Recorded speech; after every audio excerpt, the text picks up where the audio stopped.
Welcome to the Slop Temple. We pray this video helps. In this video, I will explain how to replace a Nissan Altima headlight bulb. We'll start by gathering all the necessary tools, such as a flathead screwdriver and a 10mm socket wrench, to ensure a smooth process. Safety is paramount, so we'll cover important precautions before you begin. Then, we'll prepare your workspace, making sure you have ample light and clear access to the headlight assembly.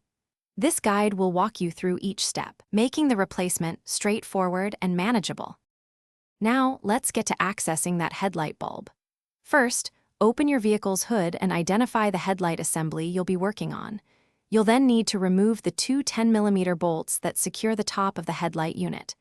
Once those are out, gently pull the entire headlight assembly forward.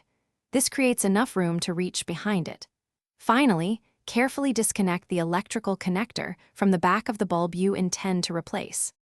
With the old bulb accessible, it's time for the replacement.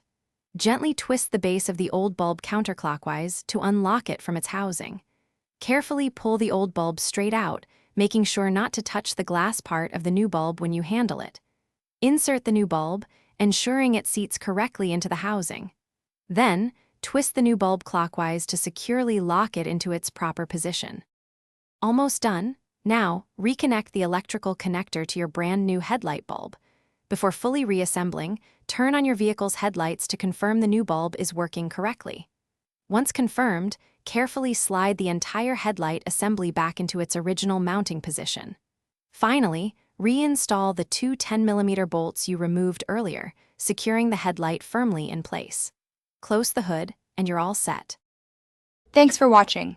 Consider subscribing if we helped you.